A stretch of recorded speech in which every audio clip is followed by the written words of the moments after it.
Let us pray. Our Father and our God, we ask your divine blessing upon this process and upon this event this evening. We pray that each person's head may be crowned with wisdom, that the leaders may endeavor to lead, to do justice, to love mercy, and to walk humbly before you. In Jesus' name, amen.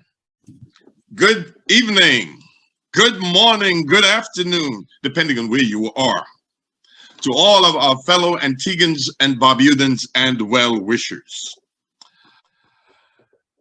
I am humbled. I am honored to be your co-host this evening. My name is Stafford Byers, and I'm a proud son of the Grace Green community. It is an honor and it is a privilege, and we look forward to a time well spent this evening, discussing matters pertaining to our beloved homeland of Antigua and Barbuda. Good evening, good morning, and good afternoon, everyone. My name is Real Hamilton-Romeo, and I am a proud daughter of Villa.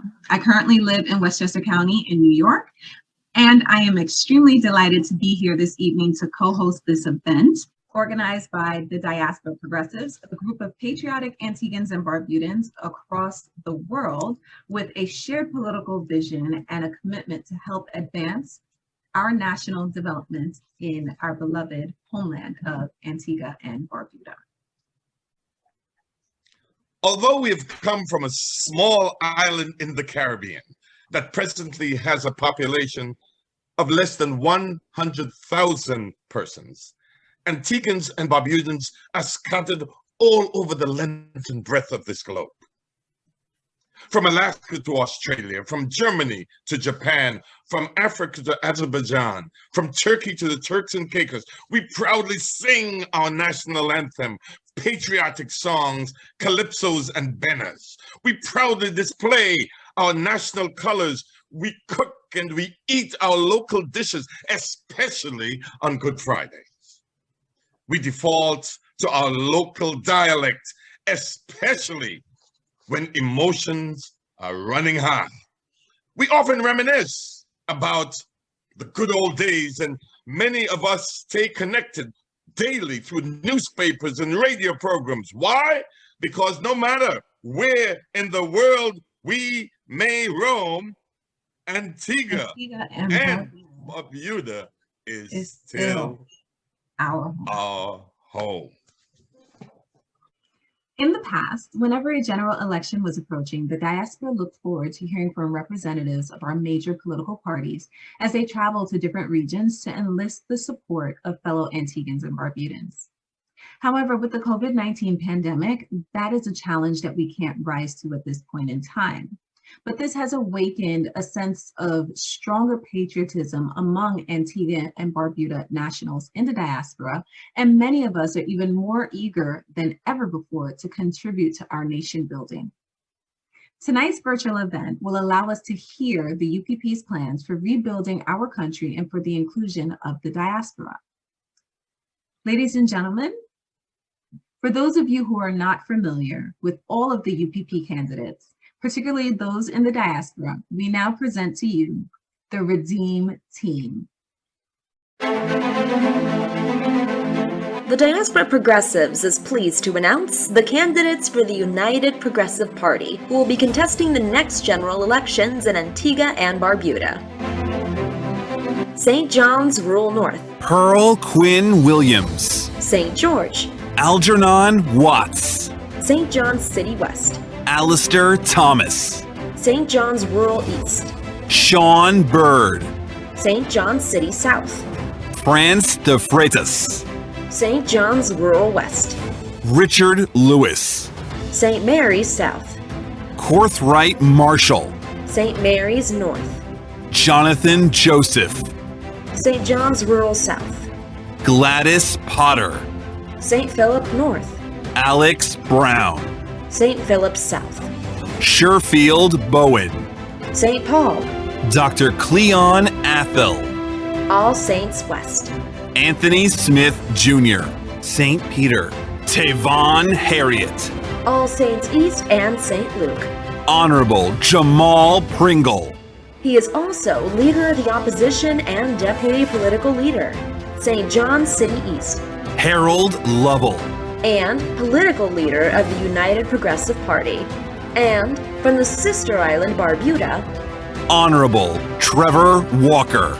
the candidate for the Barbuda's People's Movement, Barbuda. These candidates will constitute the team to redeem Antigua and Barbuda. We can do better.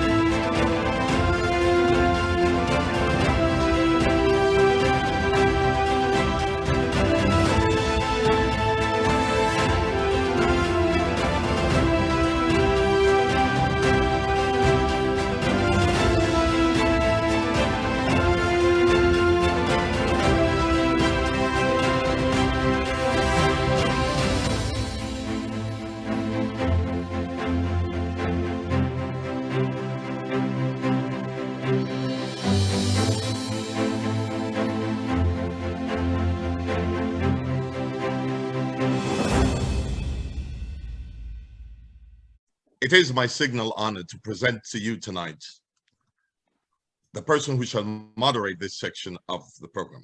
He was born in Ovals, raised in Ovals, traveled and worked in different parts of the world like Malawi, different parts of the United States, Trinidad, and of course in Antigua. He's committed to Antigua and Barbuda, to the development of youth and the development of the country. He is the co-host for the Voice of the People.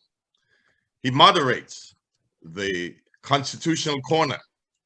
And when the illustrious people of the famed City South constituency of the UPP were looking for a leader, they chose none other than our moderator tonight, Franz DeFreitas.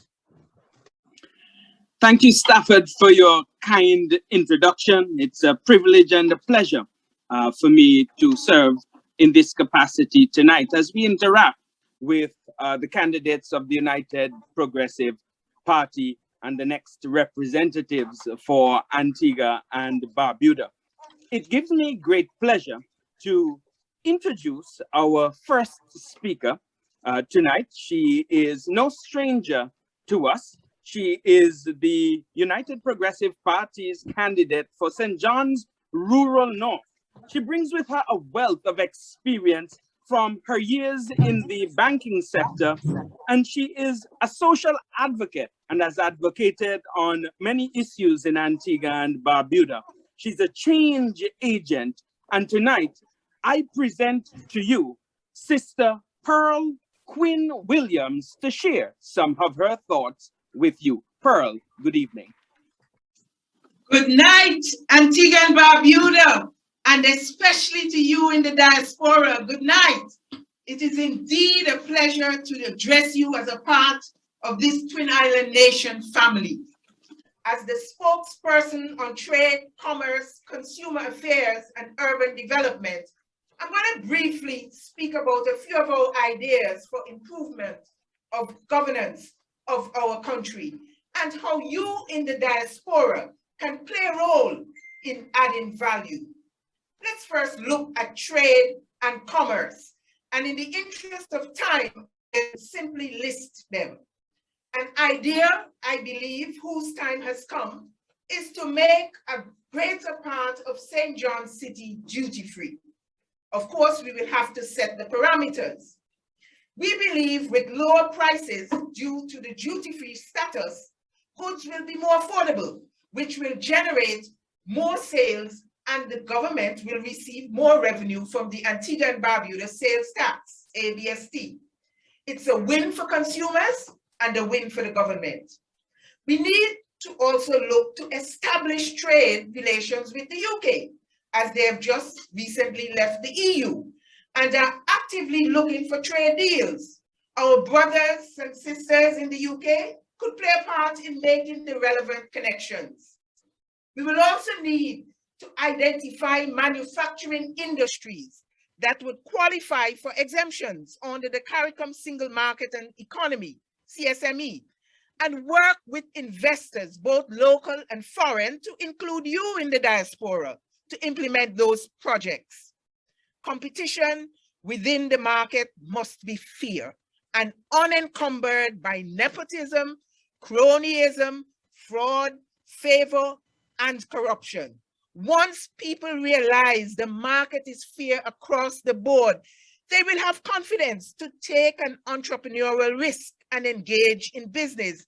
And so will non-local investors like you in the diaspora. Ease of doing business is a serious issue. We have fallen to 113 on the Ease of Doing Business Index. We have heard you in the diaspora lament how getting business done here is a bureaucratic nightmare. We will need to improve on this considerably, and we can do that by one, creating a one-stop shop for the registration of new businesses.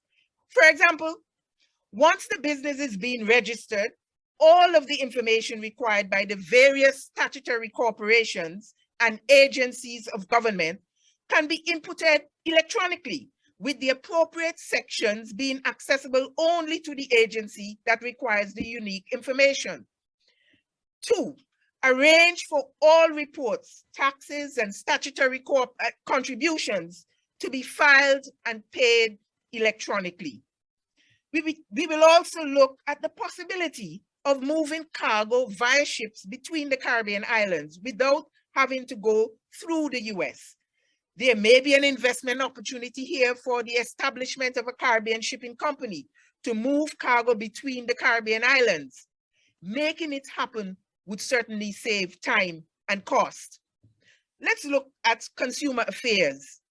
Consumer protection is a right and not a privilege, and should be treated accordingly. Consumers in this country have been victims of predatory practices such as price gouging, ridiculously high interest rates on loans, inflated rates for utilities. Policies must be introduced to provide protection for customers without burdening businesses with too much regulation. We will need to strengthen the existing legislation to provide the Consumer Affairs Division with the teeth to enforce consumer protection regulations, thereby providing consumers with effective redress. Expand the list of services and goods that are subject to price control. We will also need to create legislation that prevents financial institutions, including payday finance businesses, from charging these criminally high interest rates and fees. Let's look at urban development. It is no secret that our capital and its environs are run down, dirty, unkempt, and often has a foul stench. I was in town today and I literally gagged. A sewage system is long overdue and must be given a priority. There is significant traffic congestion, which in turn is an impediment to the smooth flow of business activities, and street lighting is totally inadequate. So we need to, 1, source financing to establish a sewage treatment system for St. John City. 2, the government and APUA will work together to develop and implement street lighting projects to improve security and the overall appearance of the city. 3, move to complete the Sunshine Car Park to reduce the need for parking on the streets. In the future, we might need to introduce parking meters on those streets where parking is allowed. 4, identify buildings and sites such as Country Pond and the Botanical Gardens that will be deemed heritage sites, and ensure that these properties are kept in a good state of repair. They could become tourist attractions in their own right. 5, we would clean up Market Street in particular and develop the Bend Down area into a modern flea market site. Long term, we will also rehabilitate the Tanner Street conduit.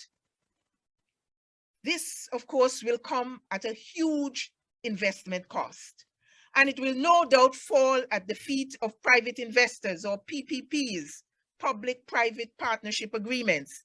This is where you in the diaspora will play a part, and this will be citizen-led. So whether it is amassing the resources to finance, build, and manage the projects, or working with the government on the design and the implementation, you in the diaspora will be involved in this project. We know that Antiguans and Barbudans living in the diaspora have a vast array of skills, experience, and the intellectual capabilities to help us to make some, if not all of these ideas become a reality. We believe that you also have the ideas for improvement, and we would not only want you to share them with us, but to be a part of the implementation process where possible. Our goal as a government would be to make it a win-win situation for all the people. With each of us endeavoring and all of us achieving, we will do this together. God bless you. Thank you, Sister Pearl, for that presentation. As a matter of fact, it is quite exciting to be able to listen to the potential development that Antigua has before it.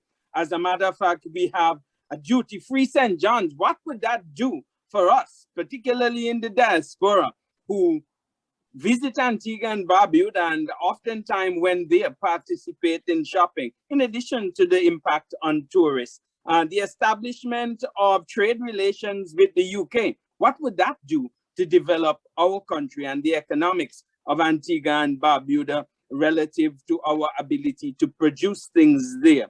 And certainly the shipping company, potentially transport company throughout the region, is something that I long for, since there are many producers in Antigua and many potential manufacturers and producers who are currently in the diaspora.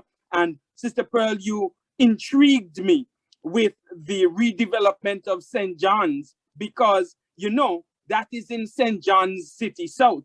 And so all those nice things that you're talking about there is something that is high on my priority list, so that we can have a better St. John's City South and a better Antigua and Barbuda, not only for those who visit us, but for the citizens and residents of Antigua and Barbuda. I am already excited, and we have not yet heard from the majority of our speakers. But let me then introduce to you our next presenter for this evening, Brother Algernon Serpent Watts. He's the United Progressive Party's candidate for St. George. He's a media executive, a program host of the renowned Serpent in the Snake Pit. He's a farmer, among other titles and accolades. I present to you Brother Algernon Watts. Hey, good evening, Antigua and Barbuda. Good evening to our brothers and sisters in the diaspora. My name is Algernon Watts. I'm a farmer, a working farmer, not one just on paper. Accordingly, I have the honor of being appointed the United Progressive Party spokesman on agriculture. The biggest lesson coming out of the COVID-19 pandemic, hands down, has to be the threat of food insecurity. Whether you live on top of Scotts Hill or the bottom of Fig Tree Hill, whether you're a poor little farmer like Pickup Jimmy or have millions like Gaston Brown, whether you take communion on Sunday or the Holy Sacrament on a Saturday night, whether you vote blue, red, green, orange, purple, pink, or yellow, the one thing we all do is eat. Yet, under this current administration, the only effort to shore up agriculture and move it onto the priority list is up at Pierce Village, where the Prime Minister has his private farm. Right now, he alone has pictures to post on Facebook and boasts of agro-processing ventures to come. All other farmers are struggling for water, struggling against pretty larceny.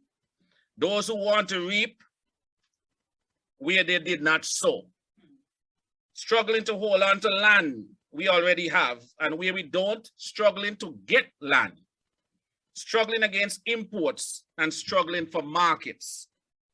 And this administration just don't seem to care. Not if you judge by the measly budget allocated to the ministry, which can barely cover wages and salaries, or by the shortage of equipment, the absence of interest, and the scattershot initiatives the technicians undertake from time to time. It used to be said that the Ministry of Agriculture had the highest percentage of trained technicians in government. It used to be that while not perfect, things were happening in the industry. We heard about self-sufficiency in egg and whole chicken production. We were exporting seeds, recultivating Sea Island cotton. We were winning regional competitions. And we were experimenting with tissue samples to improve the production of heritage crops like Antigua black pineapple. Agriculture seemed vital and attractive to young entrepreneurs like myself, and lucrative enough to make a decent living. What has happened since then? We have been in a drought that is both literal and figurative. with 3 ministers of agriculture for whom agriculture was and is no priority. If I have to choose which one has been least concerned, all of them win. The truth is, once the containers can come in and certain supermarket shelves are stocked with imports, the authorities believe that we have food security. Look, with all that is going on with this pandemic, Antigua and Barbuda should have already been positioned to take off even before the first drop of rainfall. But it is not. Why? There appears to be no political will by this administration and not enough agitation by my colleagues themselves. Had the political will been there, at least 1%, just $20 million of the $2 billion collected in CIP revenue could have been dedicated to the purchase of critical clearing and plowing machinery. Another 1% could have gone towards making farm roads accessible to the poor farmers who make up the bulk of the sector and who cannot afford to do these things themselves. They just can't. And still, another 1% could have gone towards improving the water situation, even in the most basic way for farmers. And when I say basic, I mean provisioning the general areas with catchments, even water tanks, and filling them on a regular basis with the water that is pumped back into the sea by the desalting plants. Farmers would be happy to pay a reasonable sum for this service rather than having to walk away from their cultivations altogether in this cruel drought season. And know if the land, but they really don't. They don't know if the land will be there when they come back. I want you to note that I've only tapped into 3 areas that would improve agriculture in terms of production, output, and ultimately the contribution to GDP, which is now minimal and has been declining. I haven't asked for financial assistance with sourcing inputs like seeds, affordable fertilizer, and irrigation systems. Just 3% of the takings of CIP in the past 7 years would have done a world of good for agriculture, but that has not happened. What has happened instead is the creation of a model farm, complete with a dam, honeybee for pollination, and every piece of equipment necessary to ensure success for a man who farming amounts to a hobby. What about those of us who make a living from it? What a UPP administration would do is appoint a Minister of Agriculture who understands what agriculture calls for, preferably first-hand experience, hint, hint. Unfortunately, the party has choices. I have to admit that we can't make any firm promises right here and right now regarding the allocation of lands to farmers, particularly livestock farmers, and you all know why. Because we have no idea how much land the government still has. Remember, the Crown lands do not fall under agriculture, but under the Ministry of Lands. And we know that agriculture is not a priority for that minister. But we do know that when we find out, we will have to address things like zoning, mainly for water distribution and road network purposes. We will make an all-out effort to get all farmers registered, including those in Barbuda, so we can sister island back, so we can get the sister island back into the kind of production it is known for. A registry was started, but still not completed. So it means a lot of guesswork about the number of farmers, the size of their farms, and they produce, and other stats that should be at our fingertips. Once we have that data, we have a better idea what type of equipment will be needed and how many pieces each for each zone. And we are also aware that we will have to institute training for the maintenance and repair of these equipment. We simply can't afford to mash up and put down anymore. Once rain falls, production is usually not a problem. The biggest problem becomes marketing and distribution in order to avoid kinds of gluts that we see regularly on the market. It makes no business sense to produce them and sell at prices below production costs, or have your perfectly good fruits and vegetables end up as free pig food. The CMC, the Central Marketing Corporation, used to work as a clearinghouse for farmers even before I was born. Why in this age of technology and easy transportation can it not do the same and more today?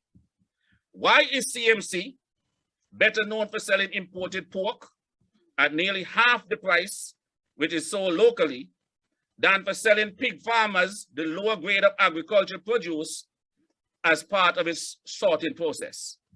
The sticking point for UPP administration will be marketing, because supermarkets here are allowed to import produce that farmers are already growing. We will have to implement a system that marries demands to supply so that, again, good foods do not go to waste, while food we know nothing about gets priority on our supermarket shelves. I know the country is a signatory to all kinds of trade agreements and treaties, but we have to give them a serious relook, because they can't be for the benefit of everybody but us. So we have to go on a sustained, all-out, buy local campaign until it becomes local first, imports after. Now, there's much more I can touch on, like agriculture, science, education for the primary school, scholarships and at-home training programs, properly organized conferences each year for farmers and fisherfolk, concessions that are equitable and tagged to production, long-term leases.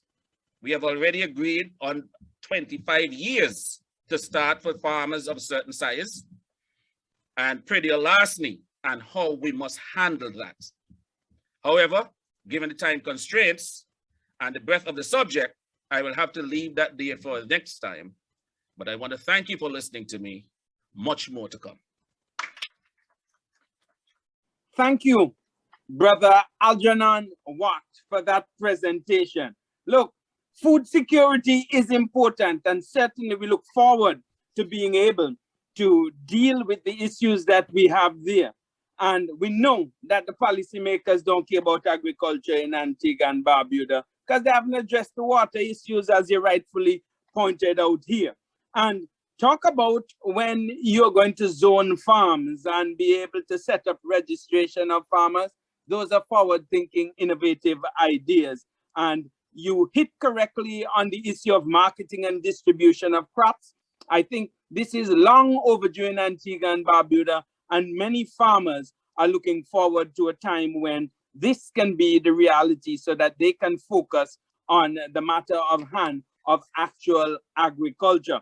And I know that buying local not only would help farmers, but it would really spur the economy in Antigua and Barbuda. Hey, we can't wait to put somebody that knows about farming in the position responsible for farming in Antigua. But as we move forward our presentation and our dialogue with the diaspora, our next speaker is going to be one who is no stranger. As a matter of fact, he is the representative for All Saints East and St. Luke currently.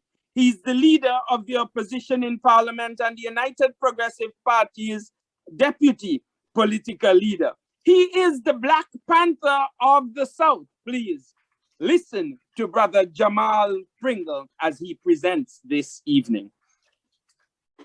Esteemed political leader, Brother Harold Lovell, my fellow candidates, Sister Pearl Quinn-Williams, and Brother Algernon Watts, Diaspora Progressive, our host and commentators, members of the Diaspora, brothers and sisters and residents here at home, greetings from Antigua and Barbuda, especially from my constituents in All Saints East and St. Luke. I hope that everyone seeing me and hearing me is keeping as well as possible amidst the current pandemic. We are strong and resilient people, and we will overcome the current challenges and emerge stronger. It is an honor to speak to you this evening in my capacity as spokesman on public works and utilities.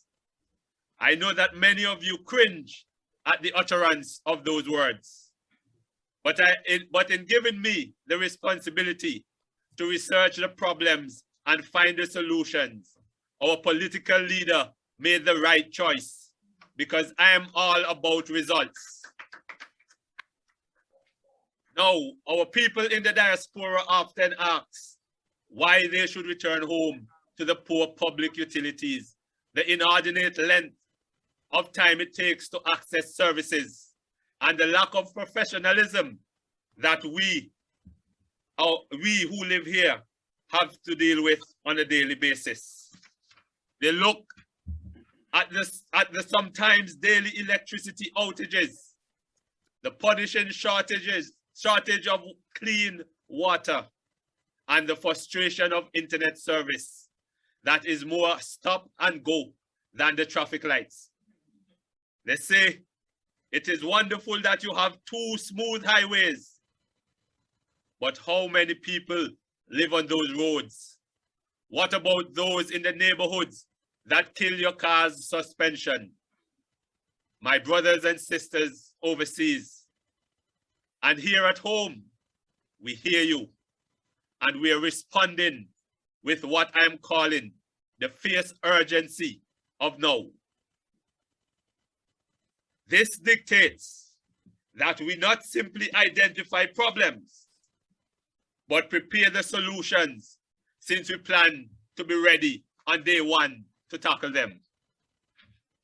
Public works and utilities are supposed to walk hand in hand, but it appears that one hand is afflicted with sores while the other has arthritis. So what should be a partnership either doesn't work well or doesn't work at all. First thing the United Progressive Party will undertake immediately is consultation with every upper level manager and the technical personnel responsible for services. And we will accommodate every voice and consider all solutions to move forward.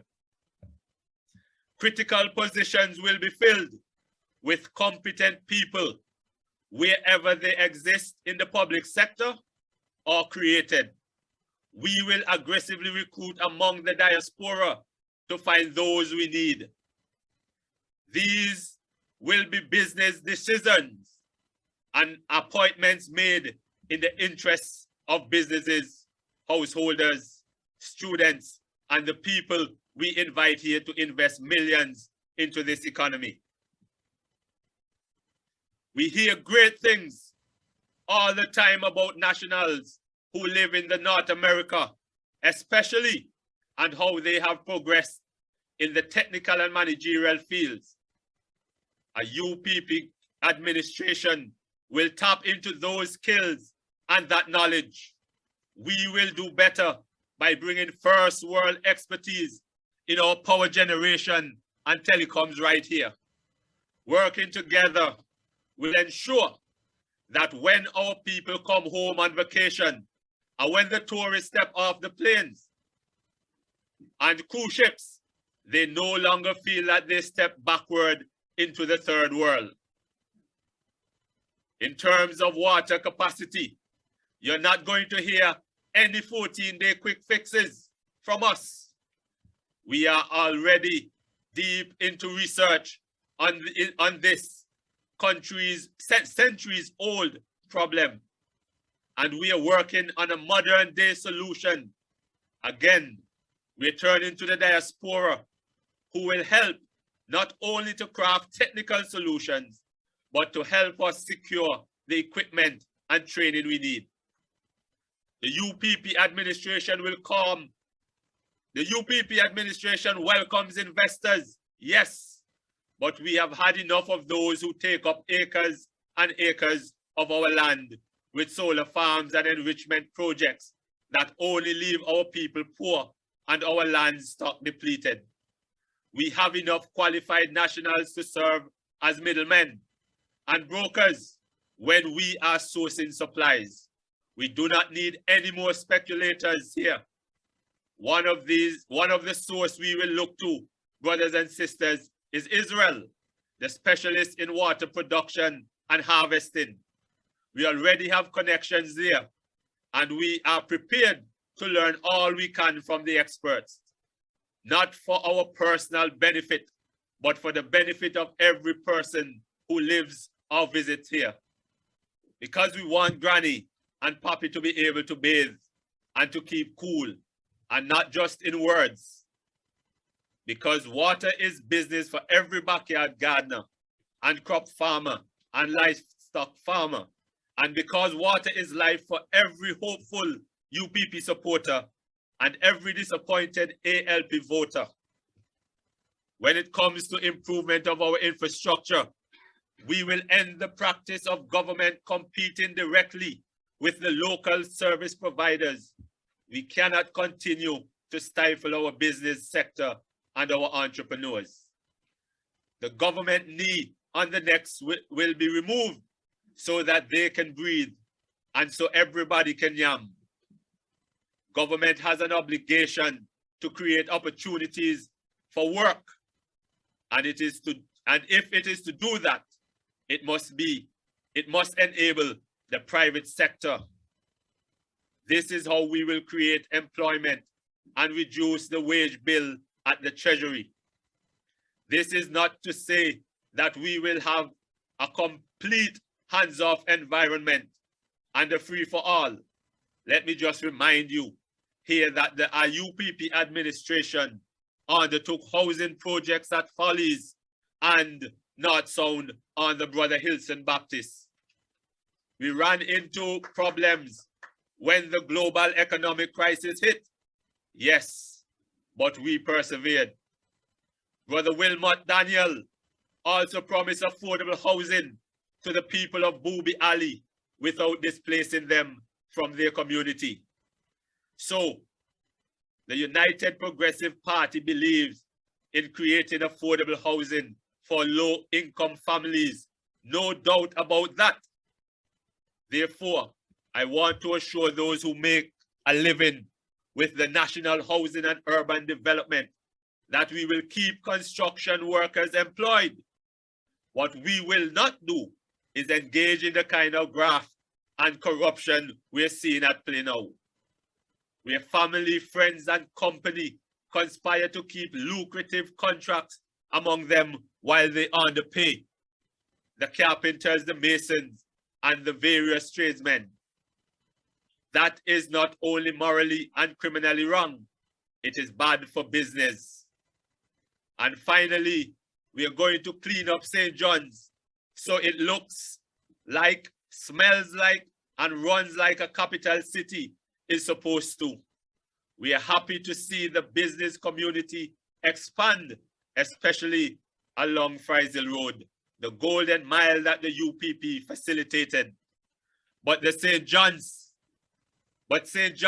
is still the capital, and we are going to work closely with the Ministry of Trade and Urban Development to make sure it is a place that residents no longer run from on a Friday afternoon. And the first thing we are going to do until we have sorted out the financial mess we know we are going to inherit is power wash the government buildings and clean the gutters. We can do better, and we don't have to deplete the CIP fund to start doing it.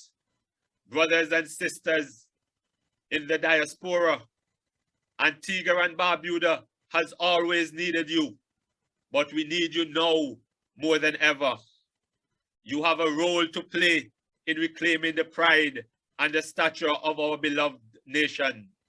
We here at home cannot do it alone. nor can we do it instantly, but we are going to make the concerted effort that takes the first step on the path of getting it done. Not only for our sake, but for our children, for the generations who were born in New York, or Atlanta, or Miami, or Toronto, or London, or Hawaii. Those who have heard their parents and grandparents speak of this place they call home, and who one day may call it home too. You have a friend in me, in the political leader, in the team to redeem, and in the United Progressive Party. Don't worry, my dear brothers and sisters. Don't worry about the other side, because you know who is on your side. May God bless Antigua and Barbuda. Good night. Thank you. Thank you, Brother Jamale Pringle, for the vision that you bring to our presentation tonight. Oh Lord, I know that long time that public work takes for do things, not go work out. The non-coordination that kills us with public works and APO and mash up all the road and them that done build. And the skills and knowledge in the diaspora that need to be tapped and accessed. Oh, we cannot wait for this to happen. Again, Brother Jamale, I am delighted that more focus will be put on the cleaning of the city of St. John's. Again, these are things that are in St. John's City South, and we look forward to this part of Antigua and Barbuda being appropriately developed, maintained, and cleaned now and in the future. Our final presenter for this forum will be Harold Lovell, no stranger to the podium here. He is the United Progressive Party's political leader and candidate for St. John's City East and the next Prime Minister of Antigua and Barbuda. And so please, let's listen to Brother Harold Lovell as he presents tonight. And citizens in the diaspora, nationals, citizens, and residents here at home in Antigua and Barbuda. Deputy Political Leader and Leader of the Opposition, my esteemed brother, Jamale Pringle. My brother, Algernon Watts. My sister, Pearl Quinn-Williams. And to all the other members of the United Progressive Party's team to redeem. It is my distinct pleasure to speak in this forum tonight to an audience that is so geographically wide, yet with a single shared focus on how together we can make our country a better place for all of us. I begin with kudos, congratulations, and sincere appreciation for the organizing committee of the Diaspora Progressives for the amazing job you have done. You've brought together under one umbrella Antiguans and Barbudans and their descendants, spread mainly across North America, Europe, and the Caribbean. You know, just a few years ago, we would have had to take a trip overseas, spend several days and thousands of dollars in order to reach you. But today, and technology has shown that definitively your navel strings are stretched across continents, but they're still rooted, still durable, still reaching back to the national womb. And you're saying, we thy sons and daughters stand. We still stand. Tonight, I stand here as political leader of this noble party, captain of a committed, intelligent, and progressive team of candidates. And as a fellow national, here we stand putting forward what we believe to be the right choice for Antigua and Barbuda. If the COVID-19 pandemic has taught us anything at all, it is this: when the government let us down, overseas picked us up. When the administration said it could not assist citizens and residents, families in the diaspora said, "We will." When the Prime Minister said, "Things brown with the government, we're not giving you any money to put in your account," the nationals across North America, the UK, and Europe said, "Things are tough with us too, but we will split our last dollar with you." And when just last week, Gaston Brown said that he was shutting down the pandemic relief barrel, the diaspora progressives said, "You can't do that. This is a lifeline for thousands of people in Antigua and Barbuda." And instead of a lockdown, they gained an extension. You know, sometimes it's not who stands with you when you're standing. It's who stands up for you when you can't even get on your feet. And so I say, kudos to the diaspora. Apart from the financial aid and the disaster assistance, there are hundreds of Antiguans who travel to the United States, especially every year, for medical assistance. Many of them, they just don't have it. They don't have it in terms of money or insurance coverage. But what they do have is people who know people. And so they travel on faith, in the knowledge that a way will be made for them to see a specialist, to get that operation, to receive follow-up care. Because Antiguans and Barbudans abroad answer when Antiguans and Barbudans at home cry. Because national blood is thicker than water. Because you are us and we are you. I could speak about the fact that when members of the diaspora come home in their numbers, at Carnival, at Independence, at Christmas, it's a big boost for the economy. As hotels and guest houses, they get business. Car rental companies get business. Restaurants and supermarkets too get business. And even the bread shops, they get a chance to make some dough. Weddings and funerals, they too give a fillip to the economy. And the government's coffers always benefit from all these activities. Then there are the properties that citizens abroad own here in Antigua. Some occupy them and some rent them down here. Our citizens abroad, our residents abroad, our nationals abroad, they pay taxes. They buy building materials for repairs. They ship household equipment. All these things generate income for tradesmen, businesses, and again, the government.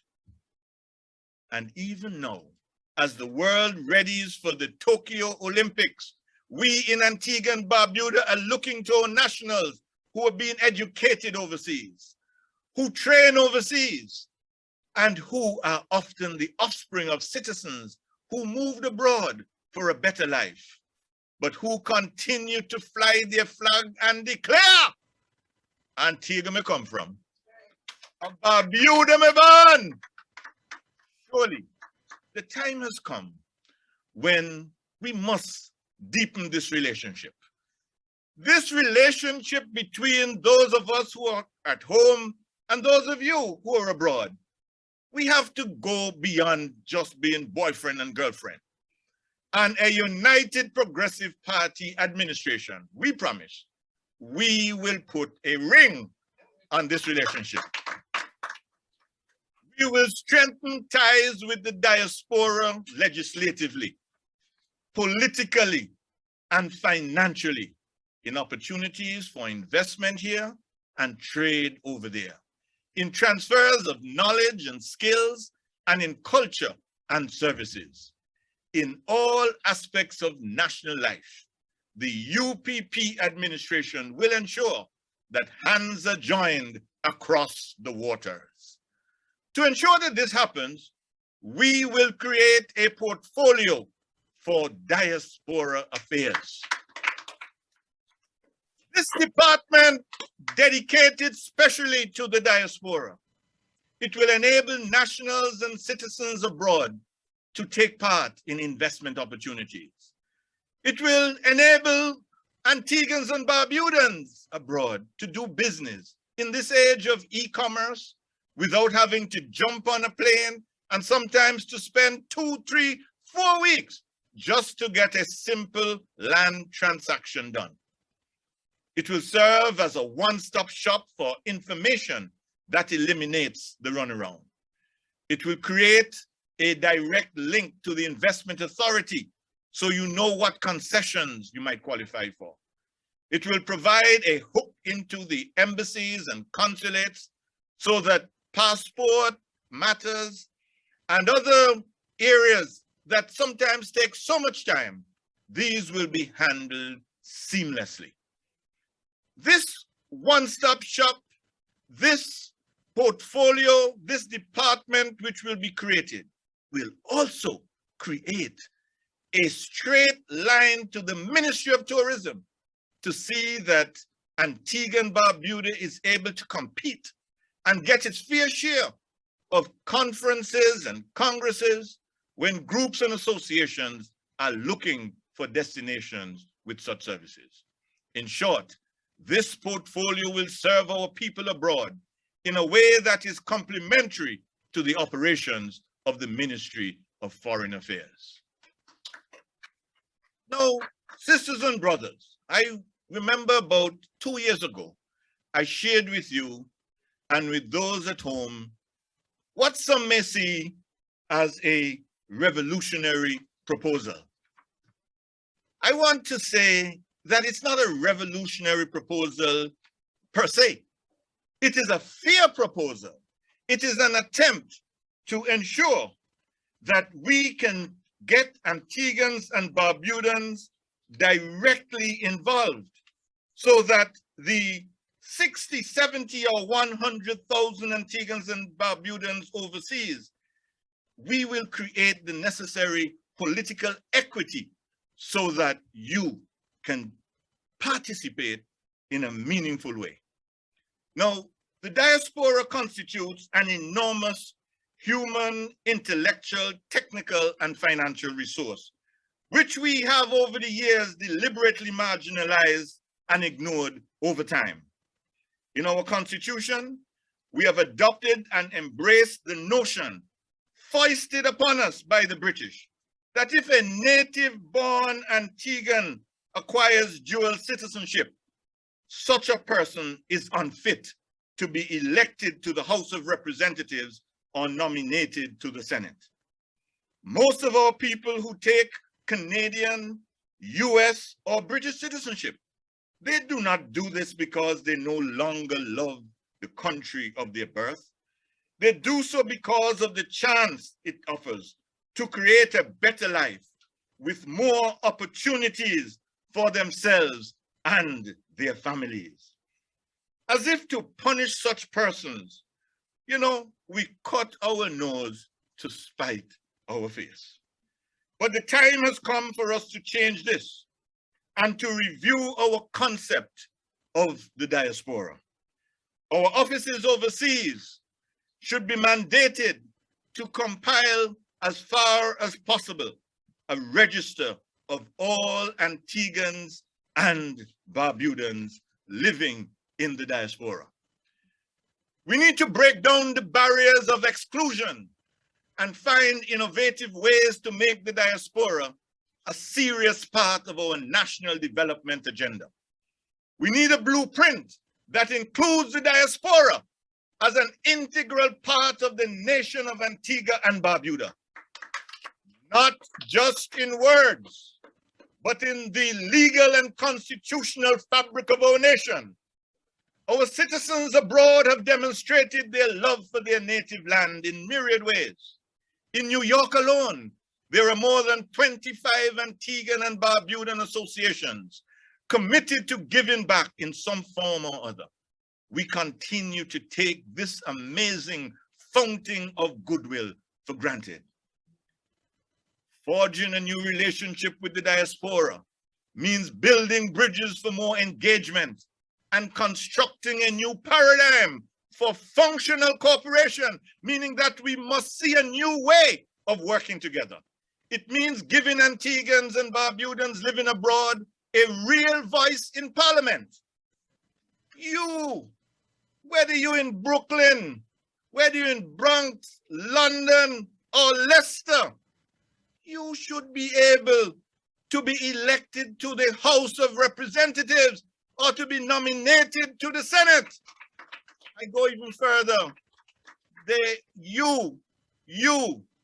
You in the diaspora, not only should you be allowed to run as a candidate here in Antigua you come from, Barbuda, you're born.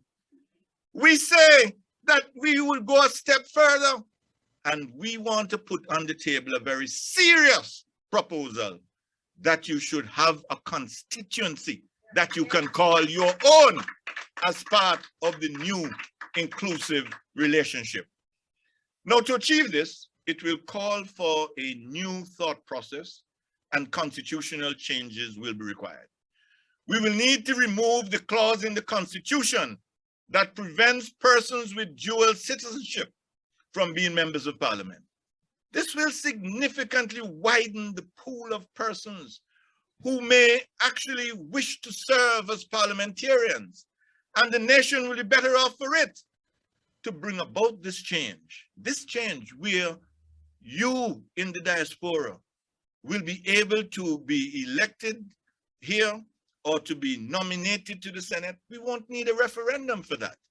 The Constitution in this regard, it can be amended by a 2/3 majority of the House of Representatives voting in favor of that amendment. But we'll also need to amend the section of the Constitution that limits the constituency boundaries to the geographical space of Antigua and Barbuda.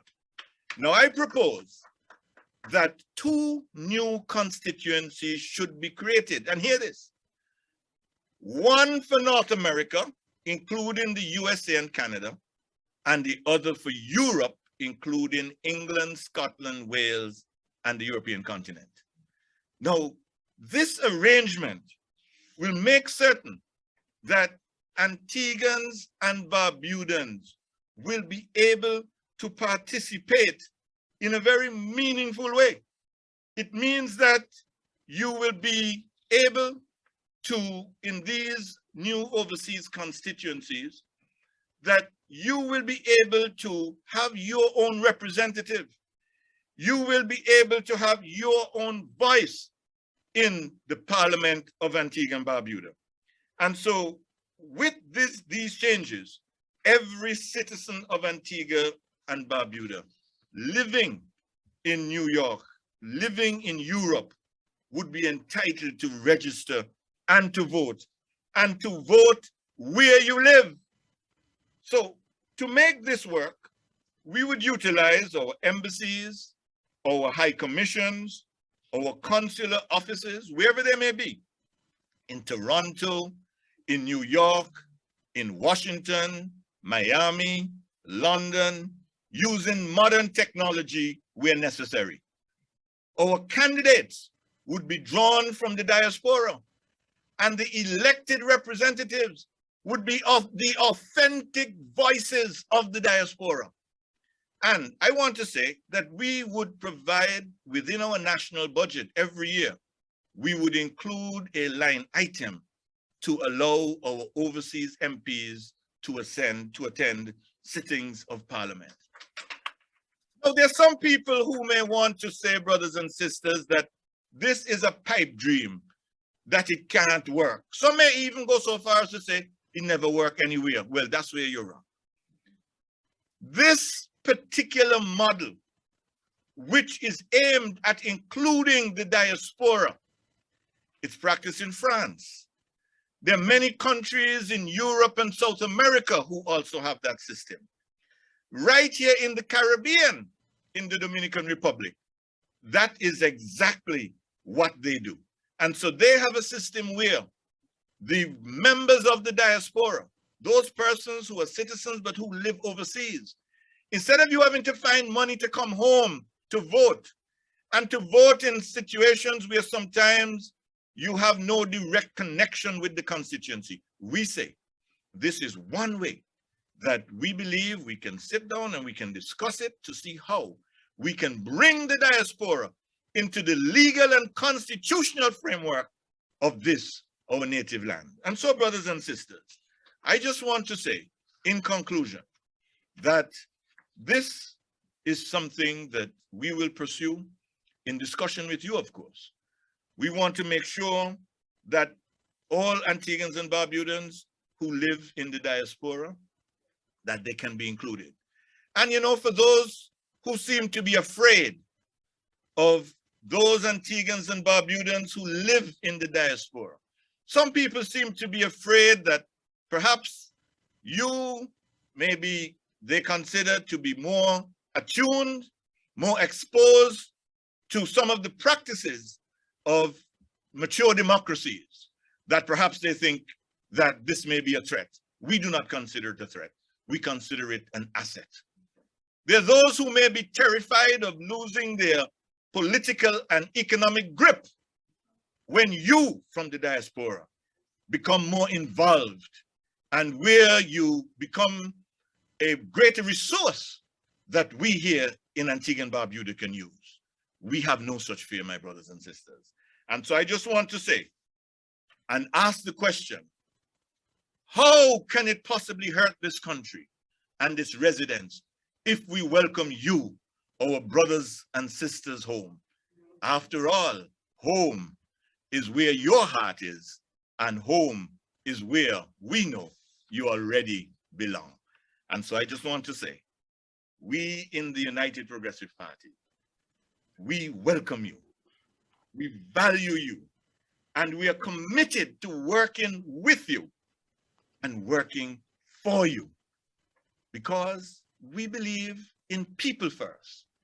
And let there be no doubt about it. Let there be no shadow or any semblance of doubt about the fact that you are there and we are here, but there is a place right here for people like you. Thank you very much.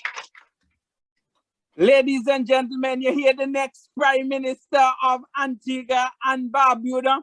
Look at progressive ideas.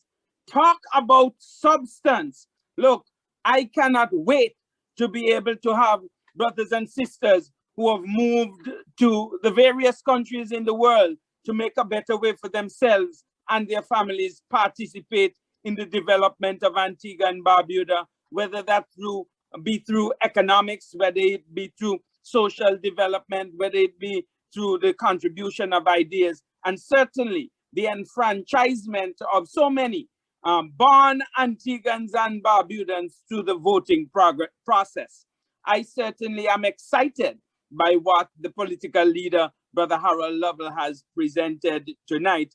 And I am certain you understand why we have to elect the United Progressive Party and the Redeem team to save Antigua and Barbuda and put it on a track that is going to change what happens here in our nation for generations yet to come. We have come to the end of this section of our presentation now, and it was a privilege and a pleasure for me to host this part of our presentation tonight. I look forward to a continued dialogue so that we in Antigua and Barbuda as representatives can make Antigua and Barbuda a better place for all at home and in the diaspora. Thank you.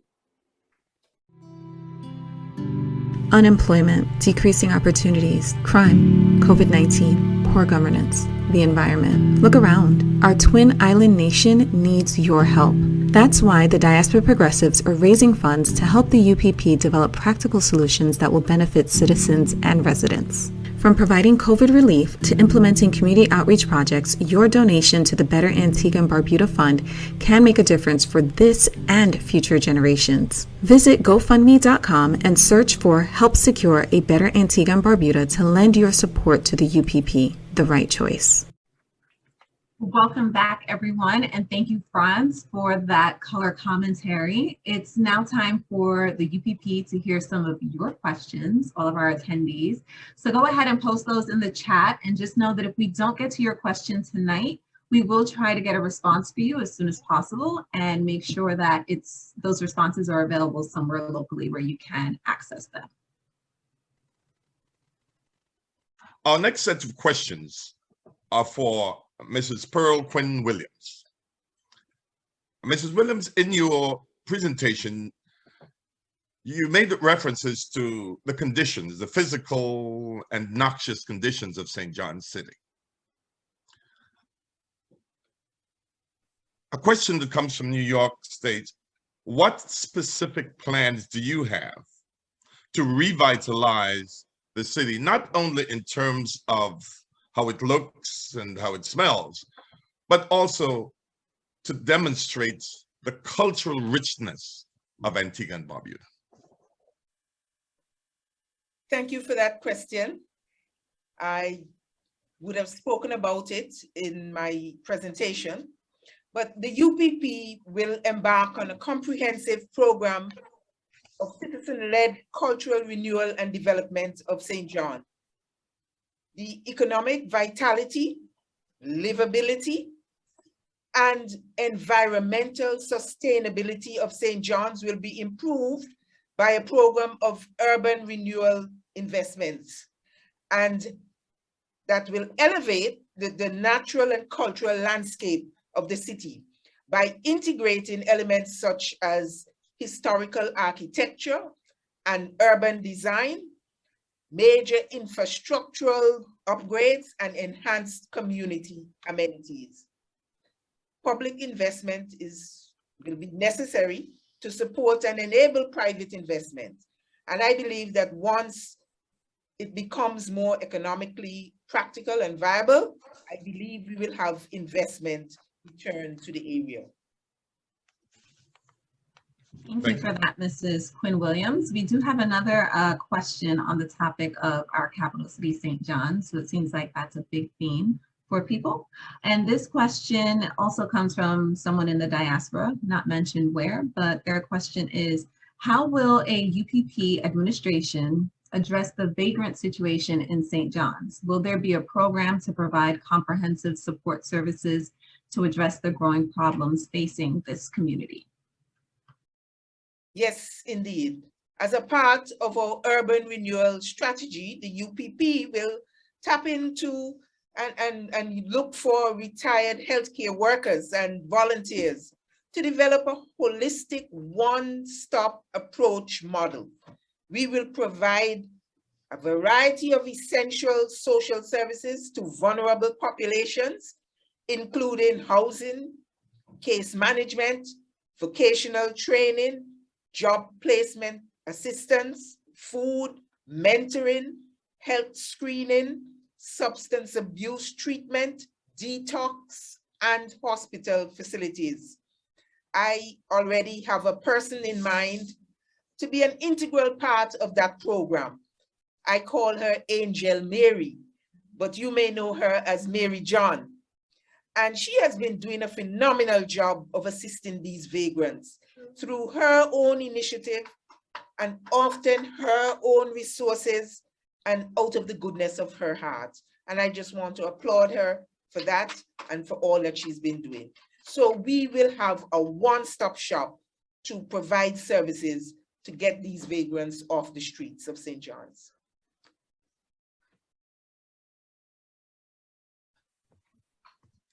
And thank you very much, Mrs.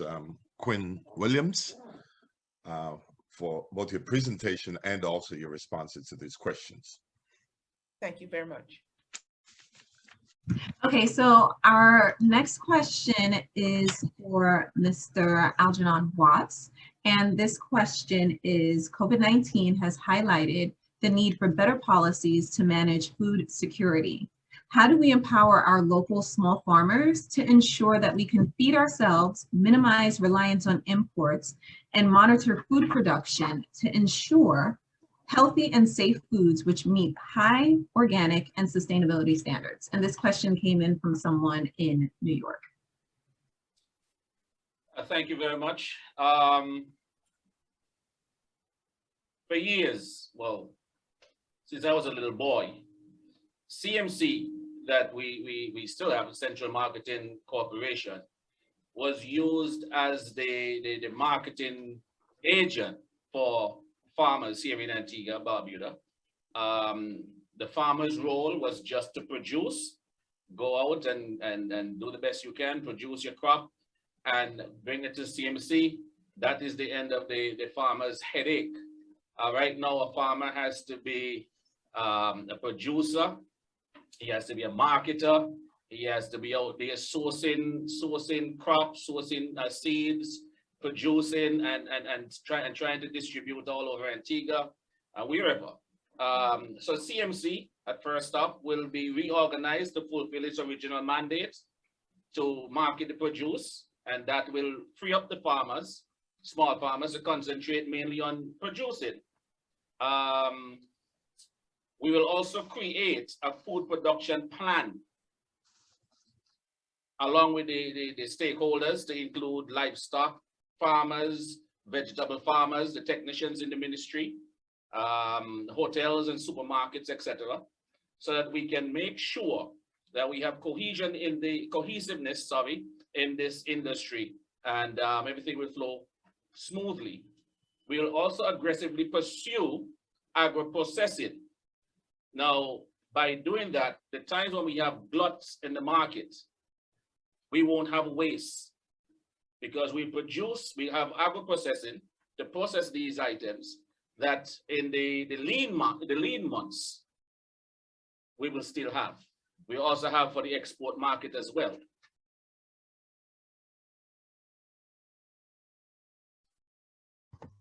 Thank you for that response. I have a question from someone here in New York, and their concern is that the constituency of St. George is a pretty large constituency. And this particular person believes that for some time, this constituency has been overlooked and underserved. They would like to know, what specific steps would you take in order to balance constituency needs vis-a-vis the general umbrella of the UPP national policies and programs?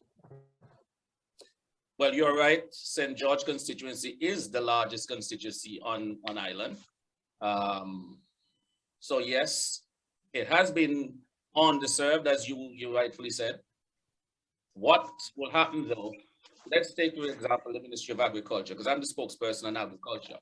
We know that we have some of the better technicians in the region working there. Now, working along with the technicians, rather than micromanaging, you set policies in place, you supervise, and let the technicians do their jobs. That will free me up as the candidate to concentrate on my constituency as well. Time management is key. You set a day or two to do work in the constituency along with a capable, competent team. It is important that a minister does not see himself as the all and end all. You have to have a competent team working with, as I do right now, and I think that is key. Thank you very much for your responses. Our next two questions will be for the leader of the opposition in Parliament, the Honorable Jamale Pringle. Mr. Pringle, this question comes from several sources across the diaspora, not just one place. So I want to take my time and read it to you. Tourism, agriculture, urban development, and infrastructure are all key sectors that drive economic development. and all are affected by water production, distribution, use, and preservation. How does the UPP plan to systematically, and the key is systematically, address the inadequacy of the water supply in Antigua and Barbuda? Thank you, Stafford, for that question. We have seen a systematic problem in providing adequate water for Antigua and Barbuda for years. And we have yet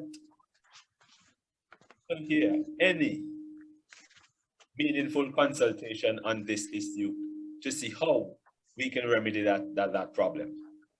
So the first thing we will do as a United Progressive Party government is to engage all personnel within that sector, the water sector, and within the diaspora to get the expertise to help us solve this ongoing problem.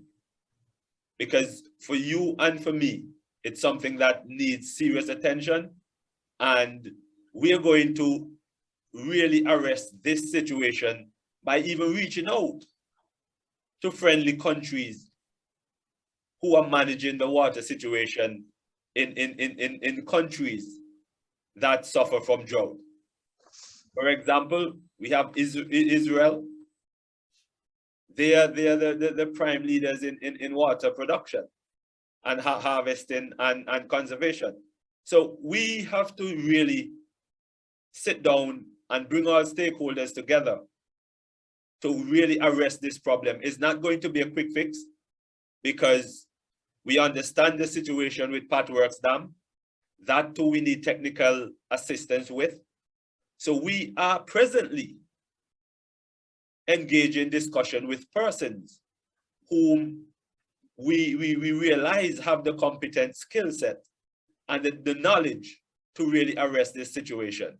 Because it's not a situation that I can get up and say tomorrow or in 14 days, like a particular organization did, that we're going to have water.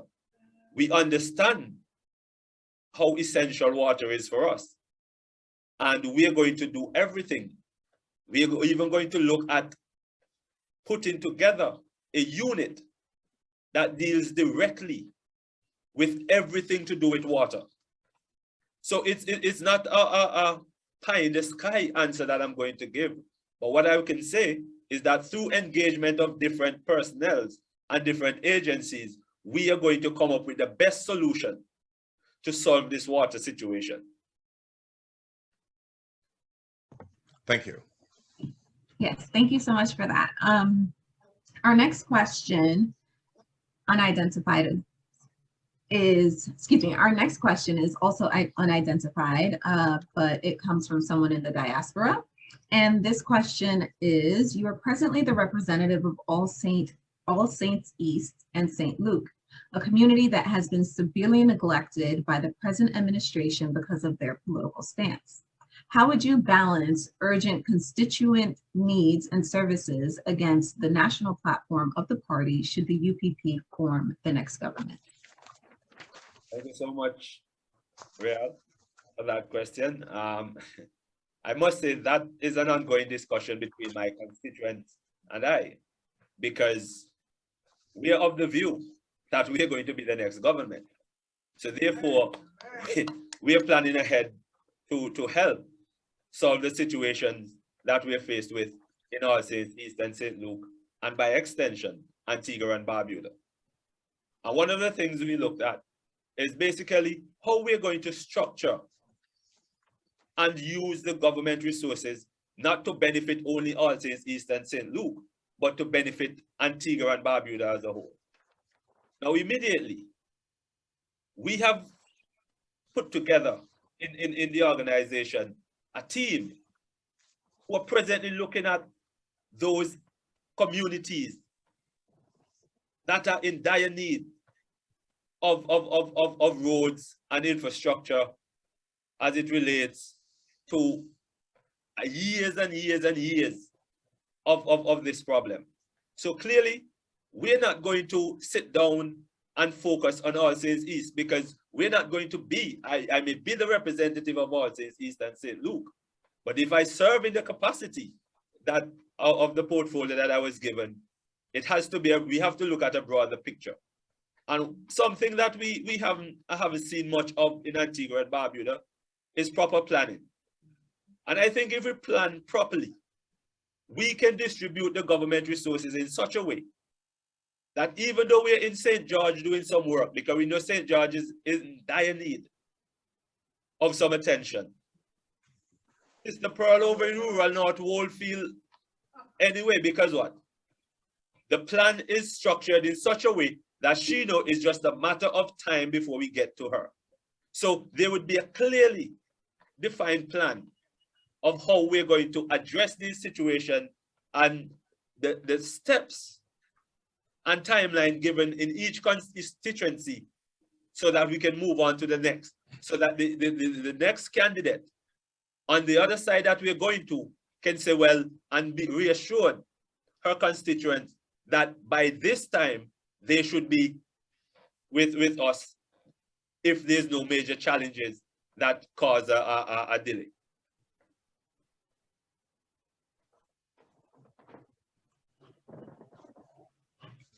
Thank you. Okay, so our first question this evening is for Mr. Lovell, and the question comes in from Toronto. And the person asking is saying, can you give us your take on the Chokesy affair? Do you think as a policy that a UPP administration should enact a moratorium on the CIP program as it is being implemented right now?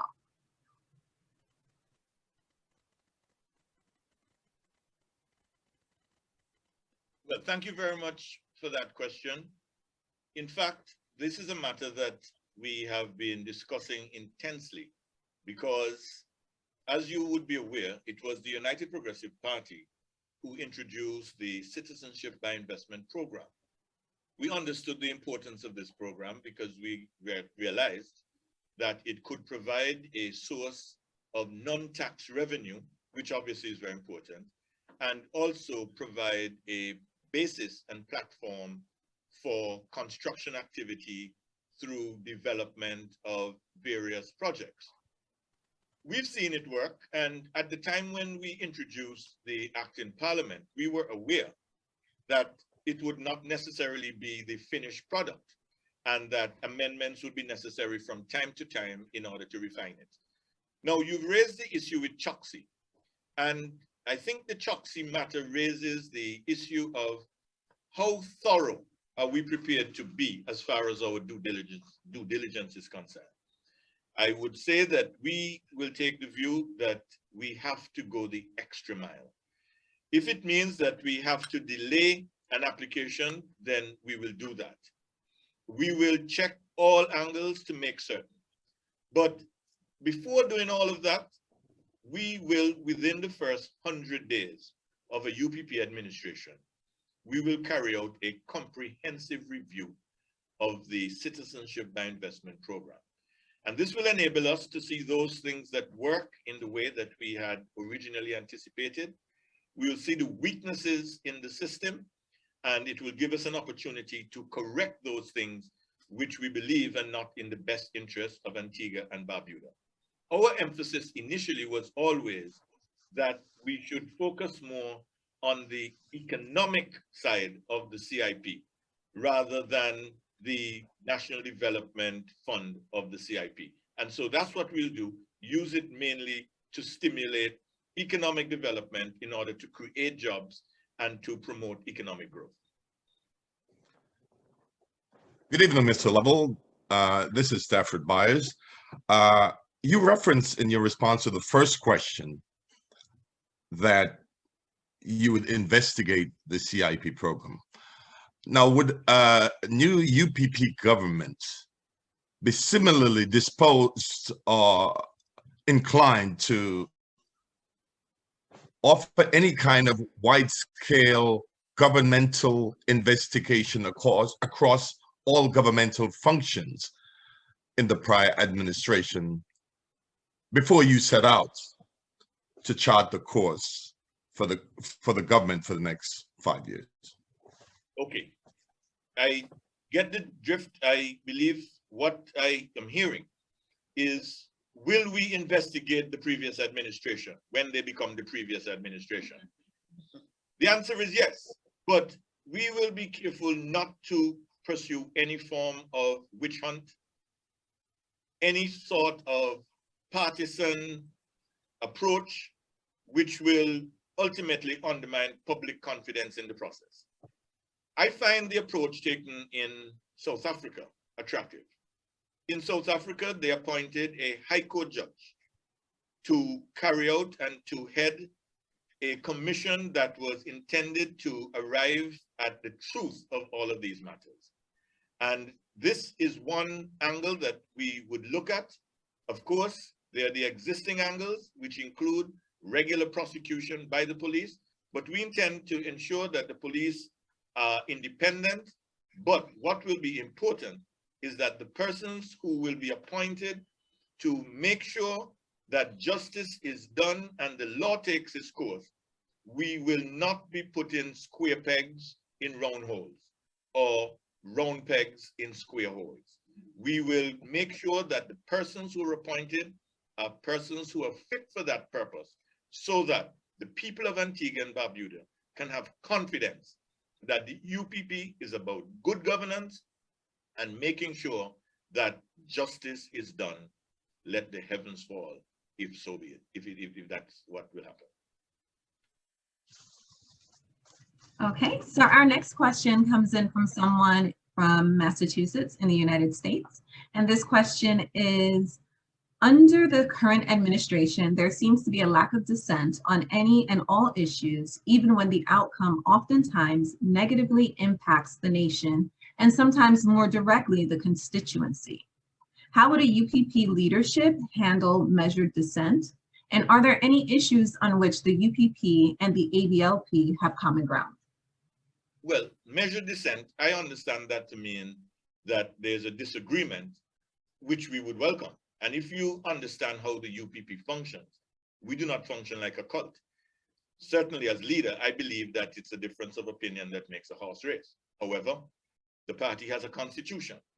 The nation of Antigua and Barbuda has a constitution, and the party will have a platform of policies which we will all pursue and be on the same hymn sheet. Within that context, and I gather that that's what you mean by measured dissent, we expect that there will be robust debate, there will be disagreements, people will see things one way and others will see things a different way, and that's healthy. So we have no difficulty at all as far as that is concerned, and we will ensure that our party continues to be a party that is vibrant, that encourages a diversity of views, and that we ensure that even though we may disagree, we disagree agreeably.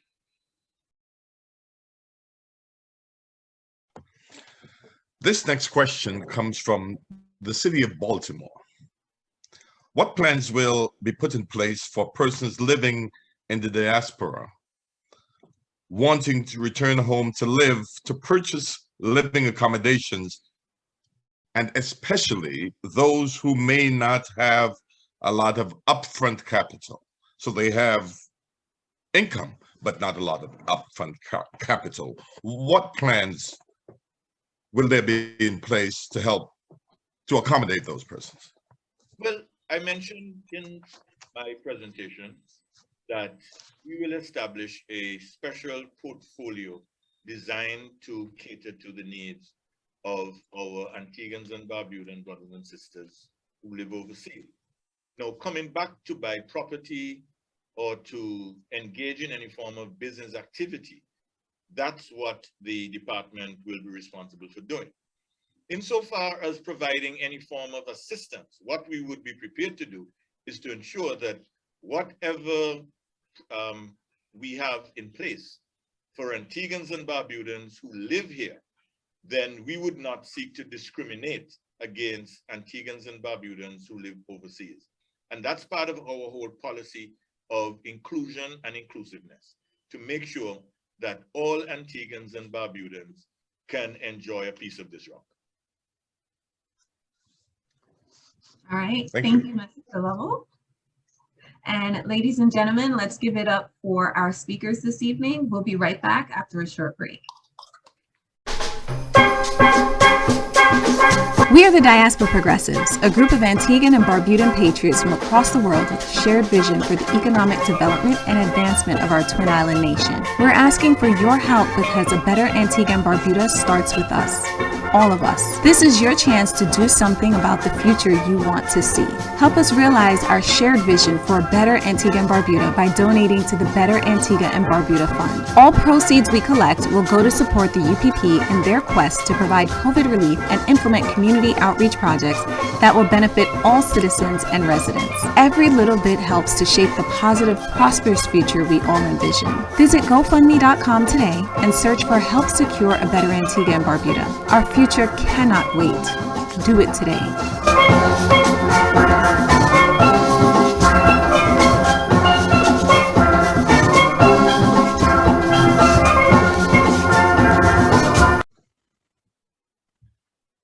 Welcome back, ladies and gentlemen. Now we come for some parting words from our political leader, Mr. Harold Lovell. Mr. Lovell, we have heard a lot of interesting policy proposals this evening, and both you and your team have done a stellar job at some of the programs you're proposing. Antiguans and Barbudans are honestly very skeptical, though, and I think you understand that.